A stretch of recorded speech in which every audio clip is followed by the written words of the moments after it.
चलिए उसी के आगे अपने टॉपिक को आगे बढ़ाते हैं। 34 की चर्चा कर रहे थे, जिसमें पहला प्रश्न जेड दिशा में अचर विद्युत क्षेत्र पर निकालना है।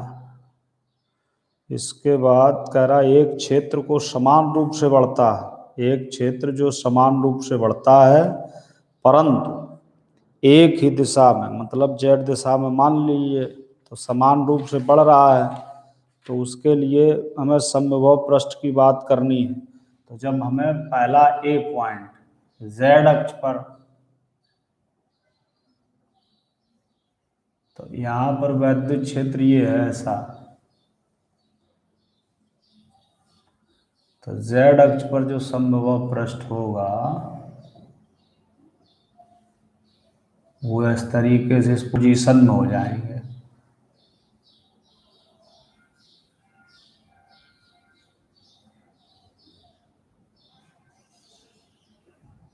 ये हो जाएगा, ये आपकी जेड अक्ष हो गई। इसके बाद उसने ये दूसरे पार्ट में ये पूछा है कि एक क्षेत्र जो एक समान रूप से बढ़ता है, और इसमें एक खूबी और याद रखिए कि इनके बीच की जो दूरी होगी समविभव पृष्ठ की, ये समान दूरी होगी। ठीक है। दूसरे पार्ट में कह रहा है तो क्षेत्र को आगे बढ़ाना है, तो जैसे बेटा क्षेत्र को आगे आप बढ़ाओगे, ये ऐसे क्षेत्र आगे बढ़ता चला जाएगा, विद्युत क्षेत्र और आगे हो गया, तो उसमें पृष्ठ भी बढ़ते चले जाएंगे।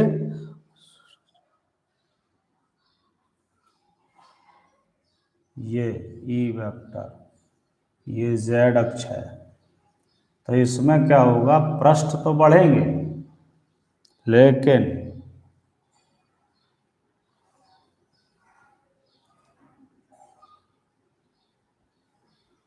इनके बीच की दूरी पास पास हो जाएगी। पृष्ठ ये बढ़ जाएंगे, पृष्ठों की संख्या बढ़ेगी, लेकिन इनके बीच की दूरी क्या हो जाएगी, पास पास। ये समविभव पृष्ठ जो होंगे अब पास पास आ जाएंगे।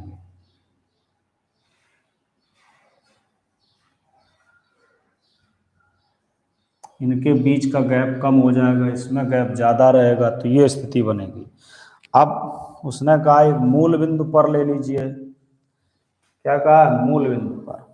ठीक है, तो मूल बिंदु पर जब लेंगे तो ये पूछ रहा मूल बिंदु पर कोई एकल धनावेश, तो मूल बिंदु पर जब एकल धनावेश लेंगे तो समविभव पृष्ठ समकेंद्रित बन जाएगा, यानी कि ऐसे जब धनावेश होगा, ये मान लो ओ मूल बिंदु पर, ये अक्ष हो गई, ये अक्ष हो गई, ये अक्ष हो गई, तो यहाँ लेंगे तो इस पर जो ये बन जाएगा, तो ये समकेंद्री बन जाएंगे ऐसे। ठीक, जिसका केंद्र जो होगा वो मूल बिंदु होगा, ये बन जाएगा। इसके बाद उसने अगले पार्ट में कि एक समतल में समान दूरी पर समांतर लंबे आवेशित तारों से बने एक जाल समान दूरी पर, तो समविभव पृष्ठ की आकृति आवर्त रूप से परिवर्तित होती है तथा वो एक दूसरे से दूर तथा समांतर हो जाएंगे। तो जब उसमें निकालना हो तो उसके लिए लिख सकते हैं डी में, डी में आप लोग लिख सकते हो सम विभव पृष्ठ की आकृति, समविभव पृष्ठ की आकृति आवर्त रूप में परिवर्तित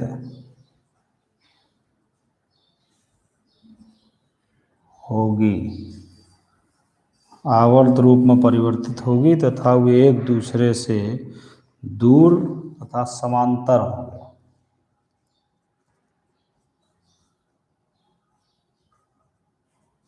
दूसरे से दूर तथा समांतर होंगे। ये आ जाएगा बेटा, ठीक है। ये हो गए इसके 4 पार्ट। अब इसके बाद देखो अगला नंबर। अगला नंबर क्या है? किसी वांडेग्राफ के प्रकार के जनित्र में एक गोली धातु कोष 15 इंटू 10⁶ वोल्ट का एक इलेक्ट्रोड बनाना है। इलेक्ट्रोड के प्रवेश की गैस की परावैद्युत सामर्थ्य 5 इंटू 10⁷ वोल्ट प्रति मीटर है। गोली कोष की आवश्यक न्यूनतम त्रिज्या क्या है? इस अभ्यास में आपको यह ज्ञान होगा कि एक छोटे गोली कोष से आप स्थिर वैद्युत जनित्र जिसमें उच्च विभव प्राप्त करने के लिए कम आवेश की आवश्यकता होती है नहीं बना सकते। समझ गए बेटा? तो इसको देखो क्या करना है, जो हमें कंडीशन दी है उनको नोट कर लें।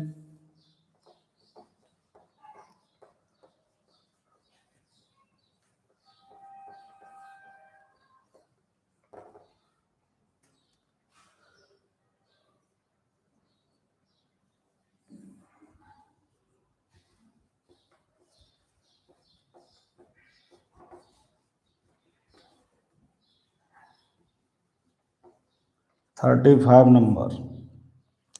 तो V इक्वल टू हमें कितना बनाना है? V equal to 15 into 10⁶ volt.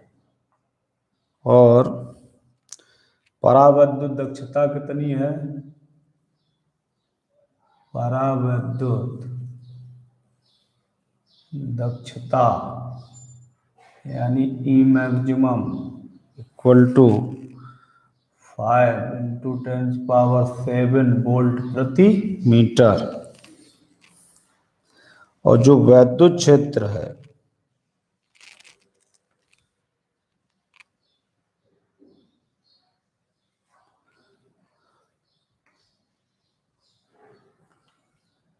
एक कंडीशन आप लोग लिखिए, वी नो दैट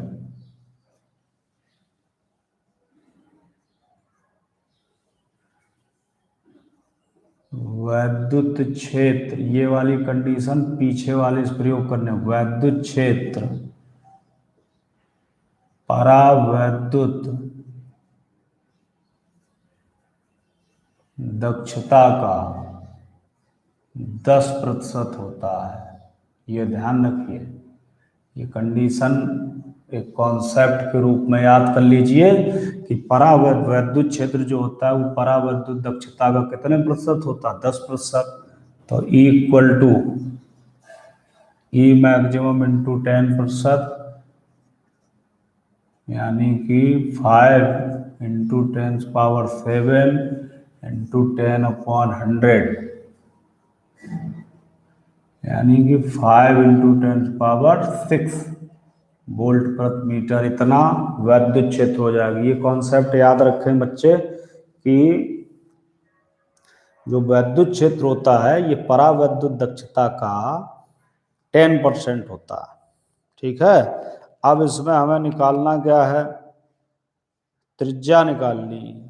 तो त्रिज्या के लिए बेटा हम क्या करेंगे? देखो वैद्युत क्षेत्र दिया गया है, त्रिज्या निकालनी है, वोल्टेज भी दिया गया। तो चूंकि voltage V equal to 1/4πε0 Q/R तथा तीव्रता 1/4πε0 Q/R²। तो इन दोनों के बीच अगर आप रिलेशन निकालें तो क्या निकाल सकते हैं? इसलिए E बराबर यहाँ पर V/R कर सकते हैं गोली चालक के लिए। ठीक है। तो बस R बराबर V/E। तो ये आ गया 15 इंटू 10⁶ अपॉन 5 इंटू 10⁶। ये पावर कैंसिल, यहाँ आ गया 3 मीटर। ये बन जाएगी, ये उसकी त्रिज्या हो जाएगी। ठीक, गोली कोष की न्यूनतम त्रिज्या कितनी बन जाएगी?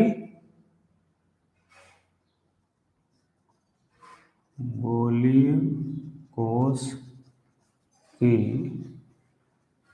न्यूनतम त्रिज्या 3 मीटर।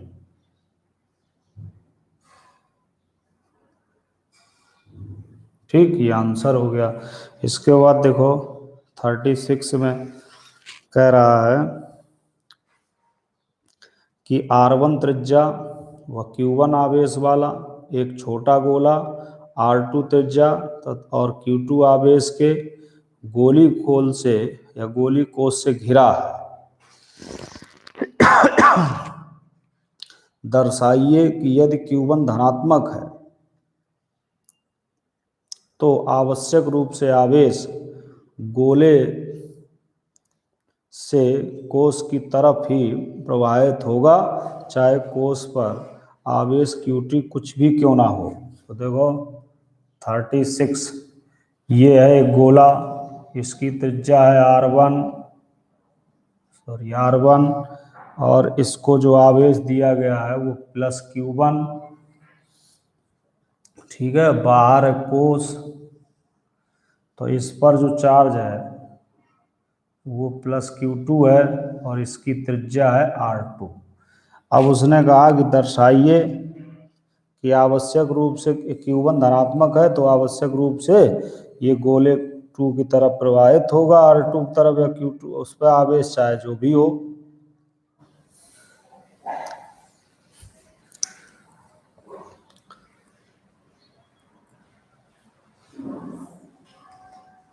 एक हमने पढ़ाया था गोली कोष के लिए, जब रिजल्ट वान डे ग्राफ जनत के लिए निकाल रहे थे, तो यदि अगर इससे इसका संपर्क हो जाता है तो जो ये आवेश होता है, जैसे मान लो इससे इसका संपर्क हो गया तो ये आवेश जो होता है ये उच्च विभव से निम्न विभव की ओर चलता है, क्योंकि धनावेश उच्च विभव से निम्न विभव वाले भाग की ओर चलता है, इसलिए प्लस Q1 आवेश सदैव बाहरी गोले के पृष्ठ पर रहेगा।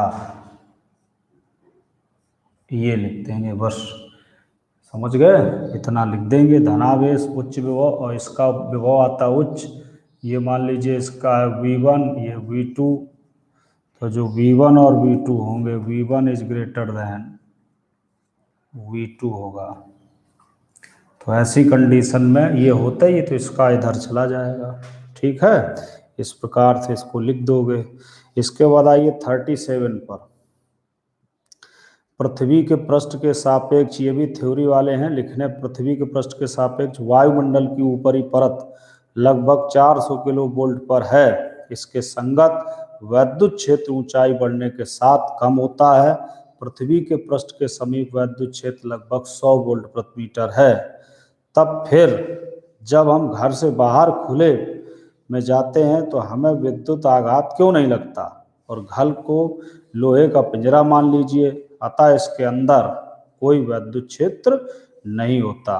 तो बेटा क्या होता है कि हमारा शरीर और जो एनवायरनमेंट की जो स्थिति है, ठीक है, या जो परिवेश है, वो एक समविभव पृष्ठ की भांति कार्य करता है, इक्विपोटेंशियल सरफेस की भांति कार्य करता है। तो जब समविभव पृष्ठ की भांति कार्य करता है तो इसमें आप लोग याद रखिए, इस पॉइंट में जो लिखेंगे वो क्या लिखेंगे, सॉल्यूशन हो जाएगा ये आपका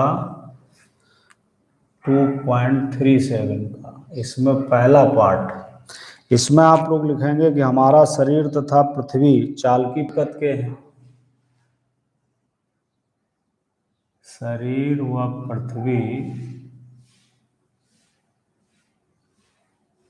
चालकी प्रकृति के हैं। शरीर व पृथ्वी जब चालकी प्रकृति के हैं, ठीक है, तो इसका मतलब है कि शरीर तथा पृथ्वी समविभव पृष्ठ बनाते हैं। शरीर और पृथ्वी क्या बनाएंगे? समविभव पृष्ठ। तो जब समविभव पृष्ठ बनाएंगे तो इसके लिए बेटा ये होगा कि जैसे अब अपने घर से बाहर खुली हवा में निकलते हैं तब हमारा शरीर तथा खुली हवा का परिवेश समान विभव पर होने के कारण विभवांतर शून्य हो जाता है, ठीक, तथा हमें शॉक नहीं लगता। बात समझ गए? अगर वोल्टेज शून्य हो जाएगा तो शॉक नहीं लगेगा। तो क्या लिखोगे? शरीर व पृथ्वी चालकी प्रकृति के हैं और ये सम विभव पृष्ठ बनाते हैं।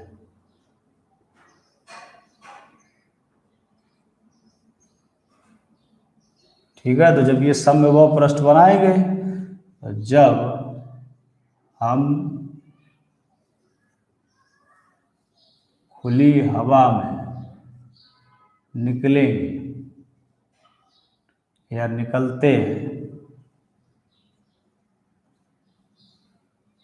तो विभवांतर यानी वोल्टेज विभवांतर हो जाता है शून्य।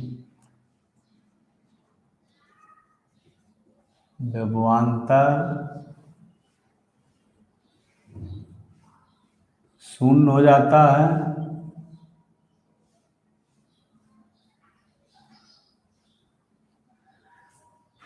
इसलिए हमें शॉक नहीं लगता। ये याद रखिए। दूसरे पॉइंट में कह रहा है एक व्यक्ति शाम के समय अपने घर से बाहर 2 मीटर ऊंचा अवरोधी पट रखता है जिसके शिखर पर 1 मीटर स्क्वायर क्षेत्रफल की बड़ी एल्युमिनियम की चादर है। अगली सुबह वह यदि धातु की चादर को छूता है तो क्या उसे विद्युत आघात लगेगा? हाँ लगेगा। क्या लिख देंगे? हाँ। जब अगली बार वो छुएगा तो रात में जो वायुमंडल होगा उसको क्या करेगा? उसको चार्ज कर देगा, आवेशित कर देगा। ठीक है, तो जो आवेशित धातु का वो है प्लेट है तो उस पर विभवांतर उत्पन्न हो जाता है, तो इसलिए व्यक्ति को क्या लगेगा? आघात लगेगा। इसके बाद देखो 3 नंबर, वायु की थोड़ी सी चालकता के कारण सारे संसार में औसतन वायुमंडल में विसर्जन धारा 1800 एम्पीयर मानी जाती है। तब यथा समय वातावरण स्वयं पूर्णता निरावेशित होकर विद्युत उदासीन क्यों नहीं हो जाता? दूसरे शब्दों में वातावरण को कौन आवेशित रखता है? तो बेटा वातावरण जो है वो स्वतः पूर्ण निरावेशित होकर वैद्युत उदासीन नहीं हो जाता, क्योंकि हमारा वातावरण नमी है, ठंड है से आवेशित होता है तथा वायु की अल्प चालकता से निरावेशित होता है। ठीक है, वायु की अल्प चालकता से। तो जब नमी और वायु उससे ठंड से आवेशित होता है तो उसमें कुछ ना कुछ जो है आवेश बना रहेगा। हमारा वातावरण नमी या ठंड से आवेशित होता है। ठीक है, होता है, इसलिए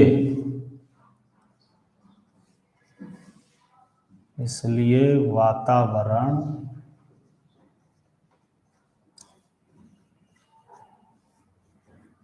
पूर्ण रूप से निरावेशित नहीं होता।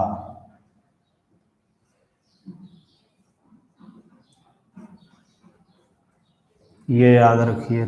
चौथा नंबर, उसने ये कहा है कि तड़ित के दौरान वातावरण की वैद्युत ऊर्जा के किन रूपों में क्षय होती है?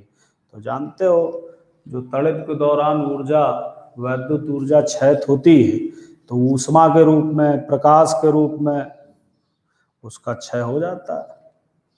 किसके रूप में? जैसे चमक उत्पन्न हुई, ठीक है, और उससे गर्म भी जिसको वो आघात करे तो गर्म, तो ऊष्मा के रूप में, ऊष्मा व प्रकाश ऊर्जा के रूप में क्षय हो जाती है।